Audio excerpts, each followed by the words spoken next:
এই হচ্ছে ফেজাজ সাহেবের বাংলো বাড়ি। এখানের বোর্ডগুলো দেখুন কি বড় বড়, কাঠের যে ব্রিজটা আর এখানকার যে পরিবেশ, আমি 1 মিনিট একটু চুপ করে আপনাদের শোনাই, আপনারা শুনুন। বড় বোর্ড হচ্ছে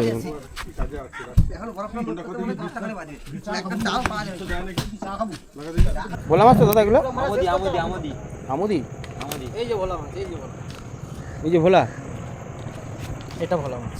হ্যাঁ এটা ভোলা মাছ। গুড মর্নিং বন্ধুরা, ওয়েলকাম টু বকখালি। আজকে আমরা যাচ্ছি বকখালির কিছু সাইট সিন, তার সাথে স্পেশালি যাচ্ছি জম্বুদ্বীপ। হ্যাঁ, তবে মৌসুমী আইল্যান্ড যাওয়ার কথা ছিল, কিন্তু সেখানে বকখালি থেকে যেতে সময়টা অনেকটাই নষ্ট হবে। সেই জন্য বকখালির কাছাকাছি যে জম্বুদ্বীপ আছে, সেই জম্বুদ্বীপে আজকে আমরা যাব ঘুরতে। তো তার আগে এখানকার যে বকখালি যে লোকাল সাইট সিন আছে সেগুলো আগে কভার করব। এই টোটো ঠিক করে নিয়েছি, সামনে টোটো দাঁড়িয়ে আছে।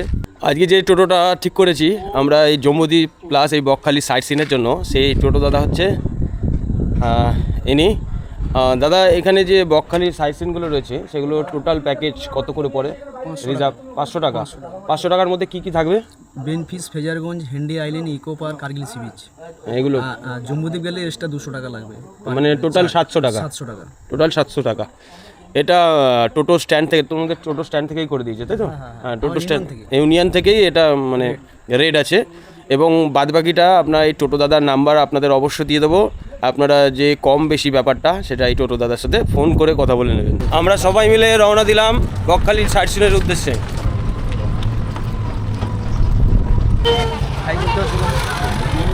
এখন হেডি আইল্যান্ড যাওয়ার জন্য যে বাস স্ট্যান্ড রয়েছে, বাস স্ট্যান্ডের আগে ঠিক বাঁহাতের রাস্তাটা, এই রাস্তাটা সোজা আমাদের রোডের দিকে যাচ্ছে। এই লজগুলো তো বেশ বড় বড় লজ না? পিকনিক ট্যুর, হ্যাঁ, পার্কিংয়ের ব্যবস্থাও রয়েছে। সুন্দরবনে যাচ্ছি, রাস্তা দেখেছেন? দুধারে বাবলা গাছ আর মধ্যেখান দিয়ে ভাঙাচোরা, অবশ্য পিচের রাস্তা, ঢালাই রাস্তা মনে হচ্ছে। রাস্তা দেখুন,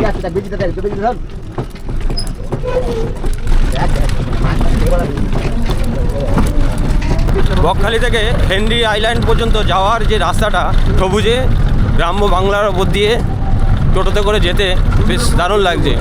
অনেকটা সুন্দরবন ফিলিংস আসছে। পরিবেশটা কিন্তু দারুণ। দেখুন দুদিকে ছোটো ছোটো বাড়ি, টিনের বাড়ি, মাটির বাড়ি, সব রকম মিলিয়ে, কিন্তু রাস্তাটা কিন্তু অনেকটা। এখানে একটা খাল রয়েছে, খাল, এই ঢুকে পড়লাম হেনরিচ আইল্যান্ড। কাউন্টার এখানে 10 টাকা করে মাথা পিছু লাগে, আর টোটো সমেত আমাদের পড়লো 50 টাকা। আর এই হচ্ছে এন্ট্রি রাস্তা। জানি না জায়গাটা কীরকম, আমি প্রথমবার আসছি। যতটা আমি ইউটিউবে দেখেছি তার থেকে বেশি যেটা ভালো লাগলো সেটা হচ্ছে এখানে আসার যে রাস্তাটা, গ্রাম্য পরিবেশের ভেতর দিয়ে, হ্যাঁ, টোটো নিয়ে আসা, এর মজাই একটু আলাদা। তো কটেজগুলো দেখো, ছোটো ছোটো কটেজগুলো দেখো।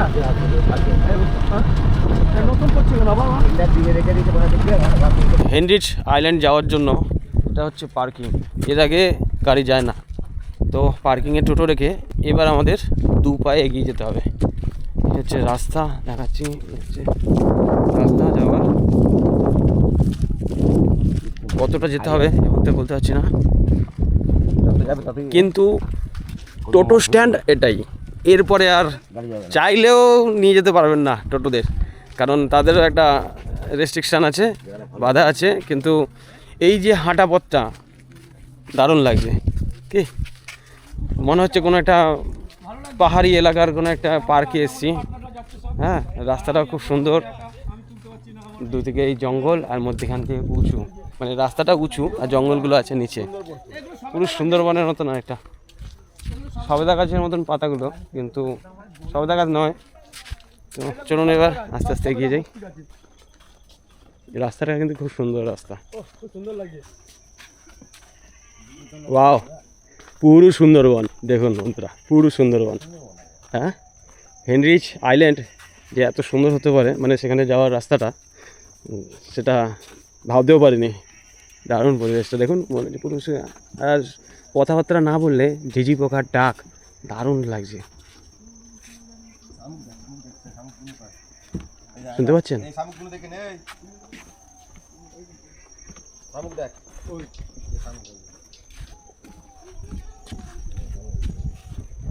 দেখুন কাঠের ব্রিজের ওপর দিয়ে এই মুহূর্তে আমরা যাচ্ছি।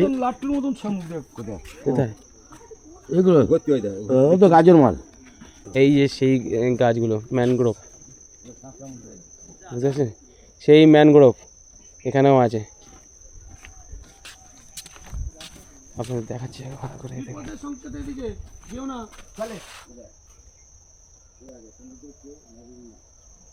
কতটা দেখতে পাচ্ছেন বলতে পারছি না, কিন্তু যাই হোক এই যে এই কাঠের যে ব্রিজটা আর এখানকার যে পরিবেশ, আমি 1 মিনিট একটু চুপ করে আপনাদের শোনাই, আপনারা শুনুন।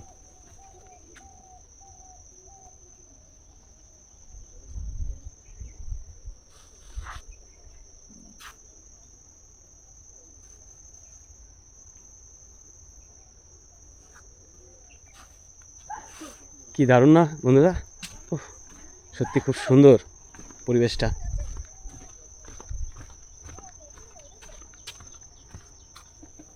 সমুদ্রে কেউ নামিবেন না, চোরাবালি ও চোরা স্রোত আছে, বিচে ডিউটিরত কর্মীদের সহায়তা নেন। সতর্কবার্তা। চলে এসেছি সেই সি বিচ, তবে যা রয়েছে, যা দেখছেন, দারুণ একটা জায়গা, দারুণ। প্রথমে দূর থেকে দেখে মনে হচ্ছে যে এটা একটা পুকুরের ধার আর কি, কিন্তু সামনে যত সামনে এগিয়ে আসছি, যত সামনে এগিয়ে আসবেন, তত ক্রমশ ব্যাপারটা ক্লিয়ার হয়ে যাচ্ছে। কারণ সামনে যে সমুদ্র ঢেউটাও সেই রকম, সূর্যের আলোটা পড়ছে, সকালে সূর্যের আলোটা, আর ঠিক দেখুন গোল্ডেন গোল্ডেন একটা ভাব রয়েছে, দারুণ লাগছে পরিবেশটা। আর এখানকার পরিবেশটা দেখুন। এইখানে আসলে আপনারা ম্যানগ্রোভ অরণ্য দেখতে পারবেন, আর ছোট ছোট শামুক, যেগুলো আর কি ঝিনুক শামুক, সেগুলো এখানে রয়েছে।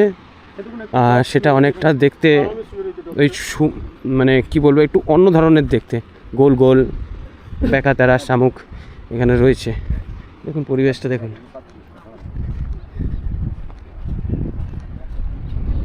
দেখুন ক্যাংড়া, দেখুন ক্যাংড়া, হ্যাঁ, ক্যাংড়া, কাঁকড়া তো এখানে অ্যাভেলেবেল, মানে লাল কাঁকড়া। হ্যাঁ, এখানে বারণ আছে জলে নামতে না, শুধু প্রকৃতিকে নিজের চোখে অনুভব করতে এই পাড়ে এসে দাঁড়িয়ে দেখুন। দারুণ পরিবেশটা, খুব সুন্দর, মানে এই বকখালি সি বিচ থেকেও সুন্দর আমার দেখে লাগছে। আর এই আশপাশে কত ফরেস্ট জঙ্গল টঙ্গল রয়েছে, পুলিশ গার্ডও রয়েছে এখানে। এই যে দেখুন ছোট একটা ক্যাম্প রয়েছে, এখানে পুলিশ রয়েছে। বাহ, কি! আর এই রাস্তাটা দিয়ে আমরা এসেছি, রাস্তাটা এই সি বিচ থেকে কিন্তু সেই রকম দেখাচ্ছে, দেখুন দেখুন সেই রকম দেখাচ্ছে, একটু অন্যরকম পরিবেশ।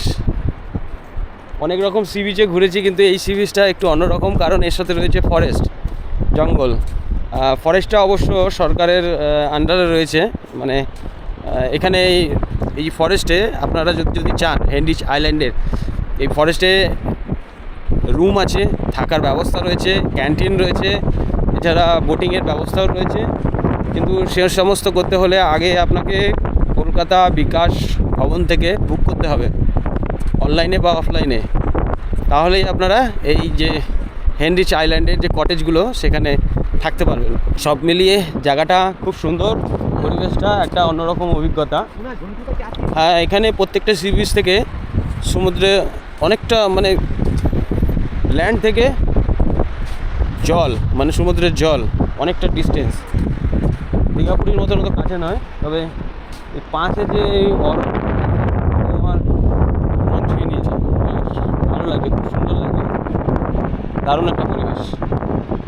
তো একটু দাঁড়াই কিছুক্ষণ, এই প্রকৃতির সৌন্দর্য একটু অনুভব করি, একটু মজা নিই, তারপর এখান থেকে আমরা রওনা দিই।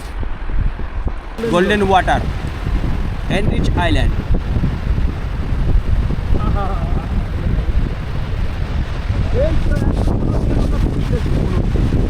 এইখানে পুরী সি বিচের মতন মনে হচ্ছে। হ্যাঁ, অনেকটা পুরী সি বিচের মতন ফিল হচ্ছে। সমুদ্র হচ্ছে।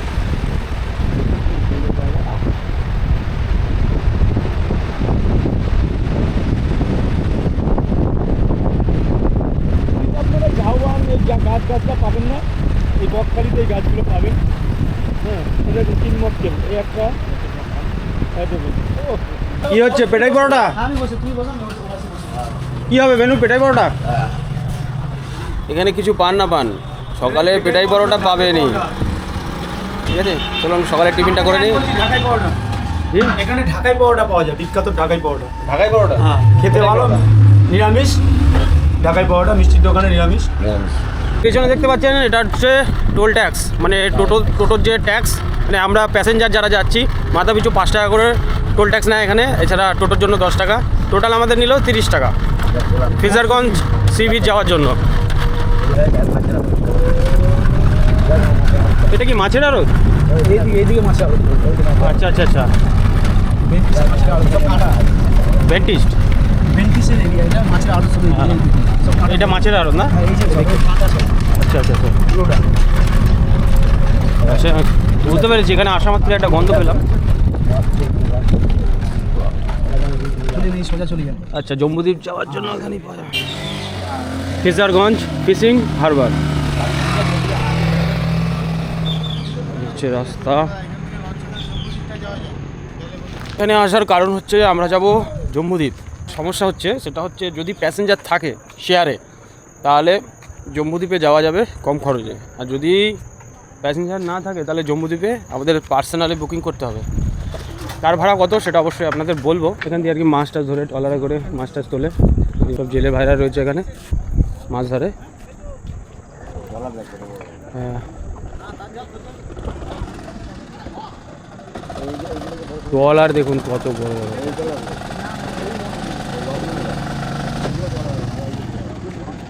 ওই দেখুন মাছ ধরছে এখানে।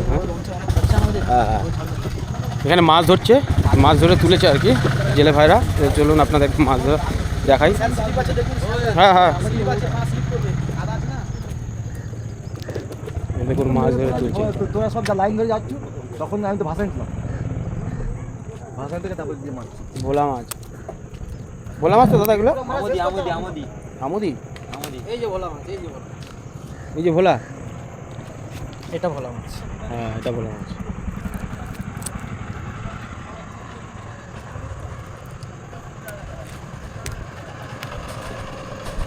ভোলা আমুদি আমি দেখি হবে সব ক্যাটকেন রকম হবে মিক্সড আছে।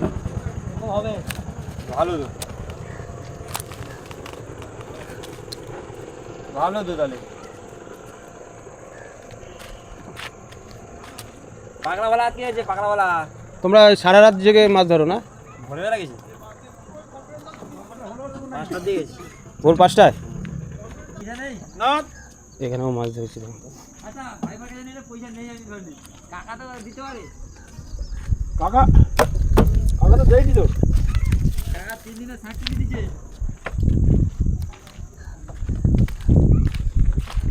আশীর্বাদ, তোমরা একটু আশীর্বাদ কর। এবার সবসময় করি সবাইকে, যে আমারও যেন দুটা হয় আর জানে আছে দানকেরও যেন দুটা হয়।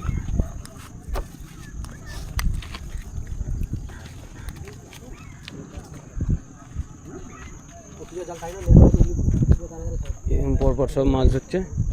মাছ ধরছে বলতে মাছ তুলছে। ভোরবেলা গেছিলো এনারা মাছ ধরতে।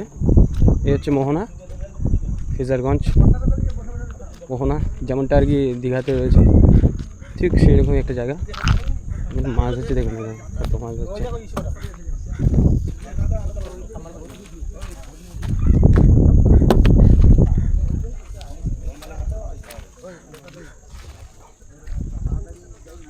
তোমরা ভোরবেলা গেছিলে না মাছ ধরতে?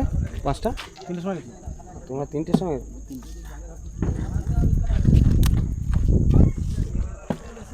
আগে তুলছে, আগে আর যাবো না।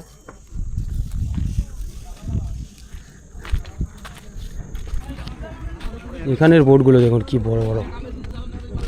হ্যাঁ, সব ট্রলার। মাছ ধরতে যাবে মনে হচ্ছে, জাল গোছাচ্ছে। এই দেখুন এরা এখন মাছ ধরতে যাবে। এসব বিশাল বড় বড় ট্রলার। এই ট্রলারে অনেক, একসাথে অনেকগুলো লোক কাজ করে একসাথে। হ্যাঁ হ্যাঁ, বিশাল বড় বড় ট্রলার। এরকম পুরো একদম এই রাস্তা ধরে গেলে পুরো প্রচুর ট্রলার রয়েছে। এরা মানুষ মাছ ধরতে যাবে, দেখুন যেমন তো তুমি আমি বললাম বেতন টাকা 60 টাকা তুমি বেশি কিন্তু দেখুন 15 কাছে বলবে ট্রলারের সাইজ দেখুন মা গঙ্গা। তুমি আমার কাছে বুঝিনি কথা একটা ট্রলারে এক এক রকম নাম আছে, যেমন মা গঙ্গা, পাশেরটা আছে ভবানী মা, বুঝিয়ে দেবো সব মা কালীর নামেই আছে। ট্রলারগুলোর সাইজ দেখুন শুধু, ও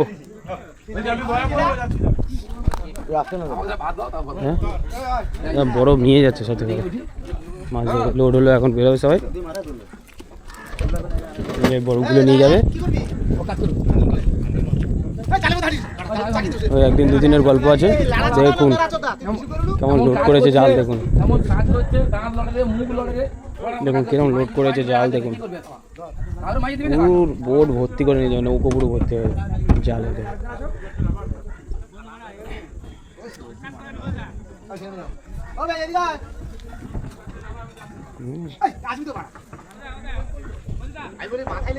কত জাল দেখুন, বিয়ের সাহার। এটা কি দাঁড় নাকি নগর? হ্যাঁ এটা কি দাঁড়? এটা বইবে নাকি এটা দিয়ে? হ্যাঁ দাঁড় মনে হচ্ছে। হ্যাঁ এটা নৌকোর দাঁড় নাকি? দেখো তো এটা কি করে নাড়াবে তো মোটা না, আরও করতে হবে, আরও করতে হবে। দেখুন বোটটা দেখুন কি সুন্দর জাল লোড করেছে, দেখুন এবার মাছ ধরতে যাবে সবাই, রেডি হচ্ছে। হ্যাঁ এই 2-3 দিনের খেপ আছে এদের।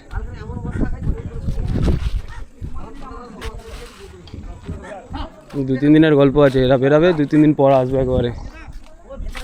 দেখুন এদের লোড হচ্ছে, বরফ লোড করছে।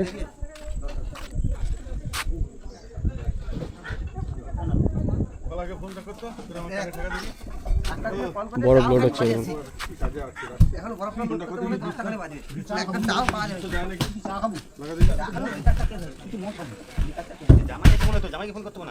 বরফ লোড হচ্ছে।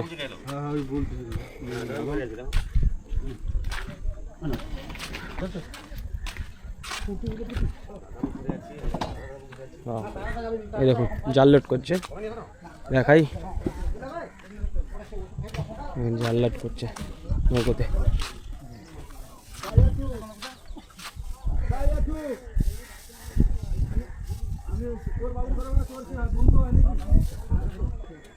নতুন একটা জিনিস জানতে পারলাম, এরা কিভাবে মাছ ধরে, কিভাবে এরা জাল লোড করে, সেগুলোও জানতে পারলাম, দেখতে পেলাম, বেশ ভালো লাগলো।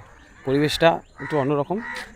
এবার আমরা জম্বুদ্বীপের উদ্দেশ্যে রওনা দেবো, কিন্তু বলতে পারছি না এই মুহূর্তে প্যাসেঞ্জার বোট না পার্সোনালি বুক করতে হবে, সেটা আরও 2 জন আসুক তারপরে সিদ্ধান্ত নিচ্ছি। আমাদের জম্বুদ্বীপ যাওয়া হলো না, এর কারণ হচ্ছে লোক নেই। আমরা এই 4 জনে মিলে জম্বুদ্বীপ যেতে গেলে ভাড়া অনেক পড়ে যাবে। এছাড়াও এখানে কিছু ভাড়া আছে, সেটা শুধু দেখে নিন। এখানে দেওয়া আছে যেমন Jambudwip sightseeing mini launch প্রতিজন 150 টাকা করে ভাড়া। মাঝারি লঞ্চ কমপক্ষে 25 জন হতে হবে, আর বড় লঞ্চ কমপক্ষে 35 জন হতে হবে। এখানে ফোন নাম্বার দেওয়া রয়েছে।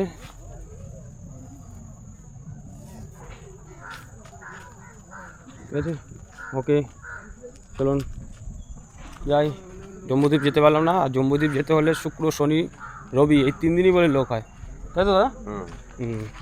এছাড়া সিজন ডিসেম্বর মাসে যদি আপনারা আসেন, ডিসেম্বর জানুয়ারি, তাহলে অবশ্যই যেতে পারবেন শেয়ারে। আর যদি পার্সোনাল বুক করতে চান আর ভাড়া প্রচুর বেশি পড়বে। বলছে 15 জন হলেও চলে যাবে, কিন্তু হবে না তো। পার্সোনাল লঞ্চ বুক করলে কত পড়বে? আপনাদের 4 জন আছেন বলে একটু কমে বলে বলছি 1600 টাকা আমাদের 4 জনের লাগবে, মানে 1500-1600 টাকা এরকম লাগবে পার্সোনালি লঞ্চ বুক করলে। তো আমরা যাব না, তো নেক্সট টাইম আবার যখন আসবো ডিসেম্বর অথবা জানুয়ারিতে, তখন ঘোরা যাবে।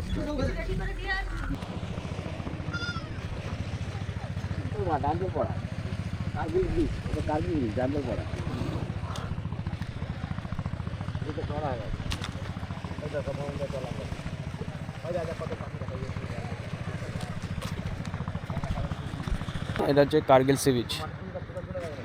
এটা হচ্ছে ফ্রেজারগঞ্জ থেকে একটুখানি এলেই পাড়ার ভেতর দিয়ে এই সি বিচটায় দেখতে পাওয়া যায়। এখানে দেখতে পাচ্ছি পাড়টা পুরো ভেঙে গেছে, এদিকটা পুরো ভাঙা, মানে আর কি আমার মনে হচ্ছে কোনো ঝড় ঝাপড় কিছু একটা এসছে।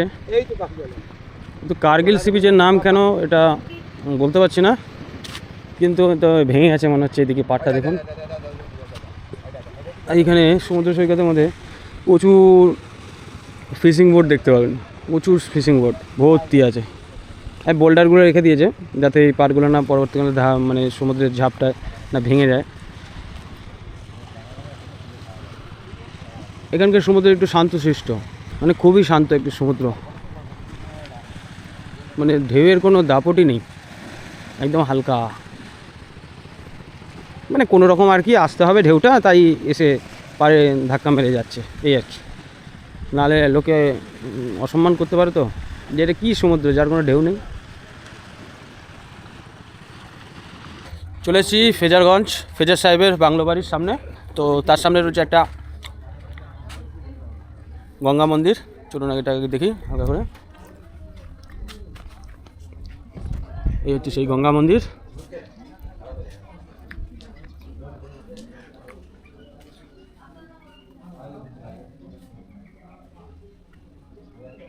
জয় মা গঙ্গে, জয় মা গঙ্গে।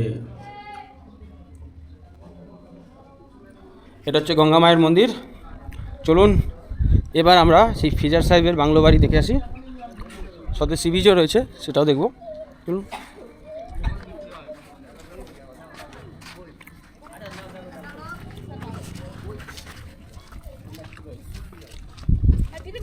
এই হচ্ছে সেই ফেজার সাহেবের বাংলো বাড়ি, সব বাংলা বাড়ি ফেজার সাহেব। এখন বর্তমানে হেরিটেজ মনে হচ্ছে, জানা নেই। এখানে বোট দেখতে পাচ্ছি মমতা বন্দ্যোপাধ্যায়ের অনুপ্রেরণায়, যেটা হয় আর কি। এই হচ্ছে ফেজার সাহেবের বাংলো বাড়ি।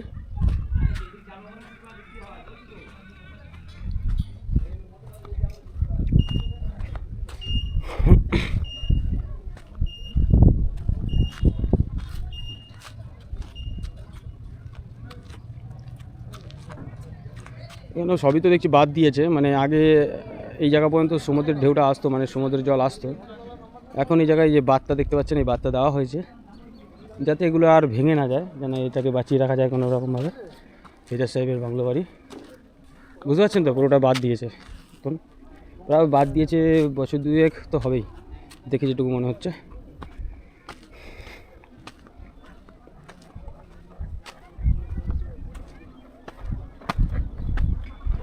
বাহ, এই দেখুন এখানে কি হচ্ছে, শুটকি মাছ। এই দেখুন এখানে শুটকি মাছ শুকানো হচ্ছে, ভোলা শুটকি। ওই লোকটা এ করছে, নাড়াচ্ছে শুটকি মাছ। ভোলা শুটকি,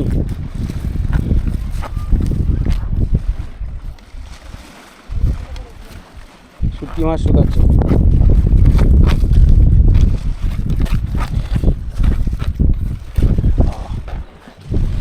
এই হচ্ছে সেই ফেজার সাহেবের বাংলো বাড়ি।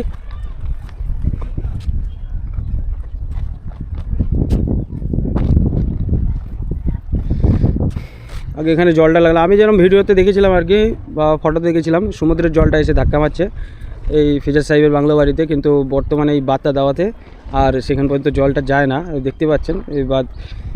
এবার এই হচ্ছে সেই সি বিচ ও কার্গিল, আচ্ছা ওইখানে আমরা ছিলাম কিছুক্ষণ আগে প্রায়, সেই কার্গিল সি বিচ। এই কার্গিল সি বিচ থেকে হেঁটেই মানে আসা যায় এখানে। হ্যাঁ, এখানেও কিন্তু দেখুন ঢেউ নেই, আর ঢেউ না আসার ওই কারণ আমি বলেছি আগে ভিডিওতে, অবশ্য আপনাদের ঢেউ না আসার পেছনে যে কারণটা সেটা অবশ্য আগের ভিডিওতে আপনাদের বলেছি।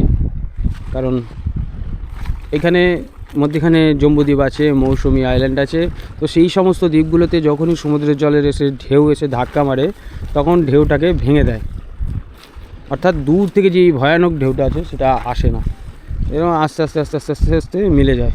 তাই এখানে ঢেউয়ের যে তীব্রতা সেটা নেই, একদমই নেই। দেখুন এখানকার পরিবেশ। এই গঙ্গা মন্দির এখানকার যে জেলেরা রয়েছে তাদের কাছে খুবই গুরুত্বপূর্ণ, তারা আর কি পুজো টুজো দেয়। আর একটা গঙ্গা মন্দির আছে, সেটা হচ্ছে অনেকটা দূর এখান থেকে, সেখানে যেতে হবে আলাদা করে। তো চলুন, এই জায়গাটা বেশ ঘুরলাম, ভালো লাগলো। যাই হোক, ইউটিউবে দেখলাম, আসার ইচ্ছা ছিল, এসে দেখে গেলাম। তো এখন বর্তমানে জীর্ণ দশায় রয়েছে, তো ওনার বাড়িতে কি ঢুকবো, একবার ঢোকা যায় না? ঢুকলে আবার রিস্ক আছে। দেখুন বট গাছে ধরে নিয়েছে পুরো বাড়িটা, মানে অবস্থা শেষ, বেশি দিন আর থাকবে না, এটা ভেঙে চুরে হয়তো পড়েও যেতে পারে। এই হচ্ছে ফেজাজ সাহেবের বাংলো বাড়ি।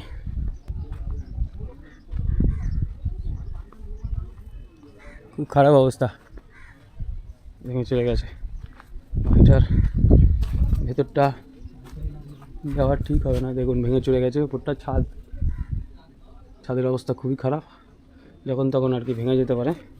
তো ভেতরে ঢোকাটা খুব একটা সুবিধাজনক মনে হচ্ছে না, তাই আমি হয়তো ঢুকলাম না। দেখুন ছাদ বলতে কিছু নেই, ভেঙে গেছে। চলুন এবার যাই বাড়ি।